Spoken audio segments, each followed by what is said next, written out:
Bien, bonjour tout le monde.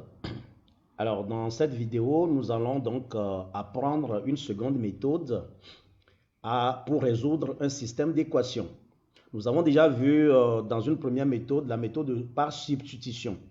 La méthode par substitution qui consiste à tirer un inconnu en fonction de l'autre dans l'une des équations et à la remplacer dans la seconde équation. C'est ça qu'on appelle la méthode par substitution. Maintenant, nous allons voir la méthode par combinaison ou la méthode par élimination. Alors, comme le mot le dit, élimination, ça veut dire que je vais créer une opération pour éliminer un inconnu. Vous voyez? Éliminer, ça veut dire le faire disparaître. Faire disparaître donc l'inconnu. Alors, nous allons donc, pour mieux comprendre cela, et donner un exemple.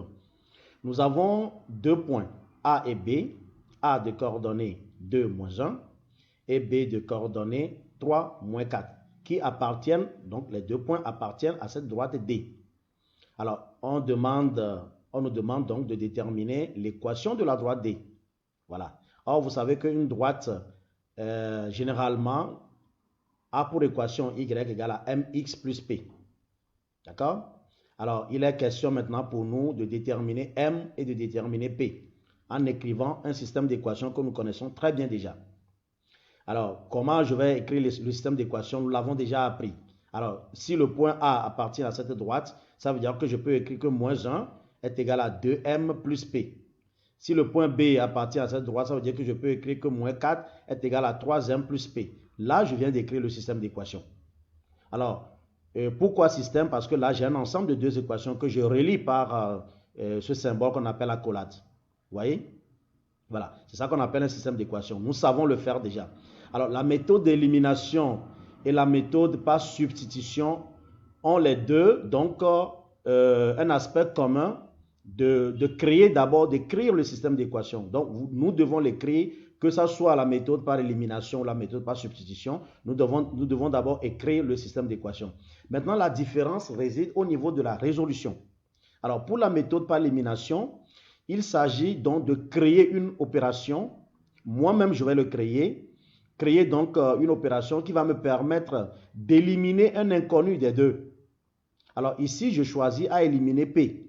Alors pour éliminer P dans cette équation, je vais multiplier l'équation numéro 1 par un nombre de telle sorte que quand je fais la somme membre à membre, je puisse avoir 0 au niveau des P. Alors, j'ai ici plus P. Alors, moi, je vais multiplier le rho par moins 1 pour que quand je vais faire la somme membre par membre, je puisse avoir 0, je puisse éliminer les P. Alors, comment je vais le faire? Dans un premier temps, je vais donc, comme je viens de le dire, multiplier l'équation numéro 1 par un nombre qui est moins 1. Pourquoi j'ai choisi moins 1? Parce que je voudrais qu'après, en additionnant l'équation numéro 1 et l'équation numéro 2, pour que les P s'en aillent, pour que les P s'éliminent automatiquement. Alors, on va voir comment ça va se passer. Je multiplie l'équation numéro 1 par moins 1. Alors, qu'est-ce que je vais obtenir? Voilà. Moins 1 fois moins 1, ça donne 1. Moins 1, donc je garde l'égalité, égal, je le mets là. Moins 1 fois 2m, ça fait moins 2m. Et puis moins 1 fois plus P, ça fait moins P. Voilà. Donc, toute l'équation numéro 1 a été multipliée par moins 1.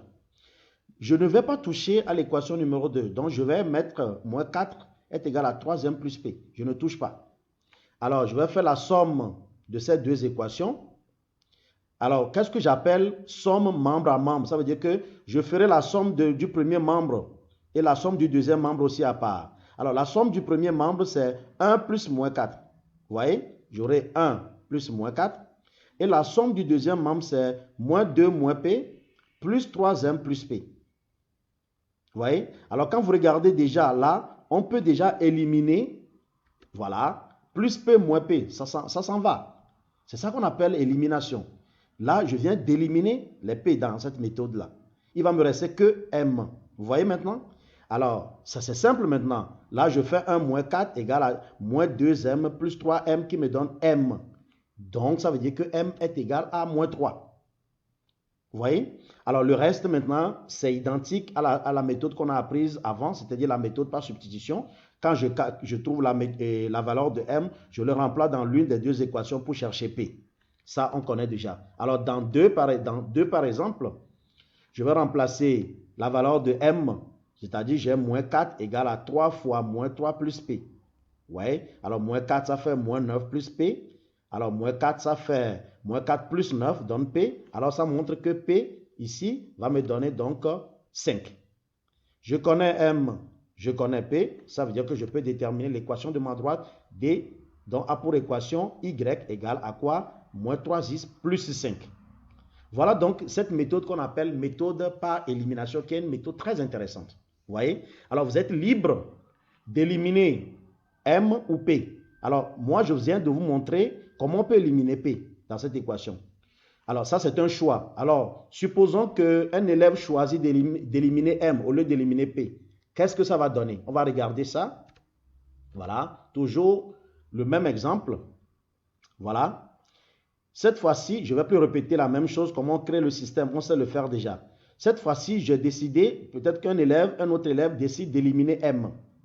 Alors, pour éliminer m, je vais voir quel est le nombre que je vais utiliser pour multiplier l'équation numéro 1 et l'équation numéro 2, de telle sorte que quand je fais somme membre à membre, les m vont s'éliminer. Alors, moi, j'ai décidé, par exemple, de multiplier la première équation par moins 3, et de multiplier la deuxième équation par 2. Vous voyez, j'ai utilisé les deux coefficients là pour faire ce jeu-là. Quand je multiplie, je mets 2 là et moins 3 de l'autre côté. Lorsque je vais faire la somme membre à membre, ça va donner 0. On va voir ce que ça va donner. Alors, qu'est-ce que ça me donne? La première équation d'abord. Moins 3 fois moins 1, ça fait 3. Égal, je le mets là. Moins 3 fois 2m, ça fait moins 6m. Moins 3 fois plus p, ça fait moins 3p. Donc, ça veut dire que la première équation est multipliée par moins 3. Automatiquement, voilà ce que ça donne. Maintenant, la deuxième équation, je fais la même opération. 2 fois moins 4, ça fait moins 8. Égal, je mets égal à côté. 2 fois 3m, ça fait 6m. Et puis plus 2 fois plus p, ça fait 2p. Vous voyez? Alors, toute l'équation numéro 2 c'est multipliée par 2. Alors, je vais faire maintenant la somme de ces deux équations membre à membre. Alors, je fais ici 3 plus moins 8. Voilà. Égal. Maintenant, je fais moins 6, moins 3p, plus 6, plus 2p. Alors, qu'est-ce qui va se passer? Les moins 6m et plus 6m vont s'éliminer. Alors, ça veut dire que les m sont partis. Alors, qu'est-ce qui va me rester? 3 moins 8 égale à quoi? Moins 3 plus 2p, ça donne moins p. C'est-à-dire que et P va donner ici, puisque 3 moins 8, ça fait moins 5, alors P va donner donc 5. Vous voyez? P donne 5. Alors, comme j'ai trouvé la valeur de P qui est égale à 5, je le remplace dans l'une des deux équations. Je peux choisir par exemple l'équation numéro 1 et je l'écris. Donc, moins 1 est égal à 2m plus 5, puisque P, on a trouvé la valeur de P qui est égale à 5. Alors, je vais résoudre cette équation. 2m égale à moins 1 moins 5. C'est-à-dire 2m égale à moins 6, ça veut dire que m va donner donc moins 3. Et ça me permet donc de trouver l'équation de ma droite, y, qui va donner moins 3x plus 5. Alors, je précise que vous pouvez utiliser l'une ou l'autre. C'est à vous de décider de quel inconnu vous voulez éliminer. Vous n'êtes pas obligé d'éliminer les deux en même temps. Là, vous pouvez décider d'éliminer P ou décider d'éliminer M, comme vous voulez. L'essentiel est que vous aboutissez à la bonne réponse. Bien, voilà. Donc, je vais vous envoyer un exercice type qui va vous permettre donc d'appliquer cette nouvelle formule, cette nouvelle méthode qui consiste à éliminer un des deux inconnus dans l'équation. C'est ça qu'on appelle la méthode par élimination. Je vous remercie pour votre aimable attention.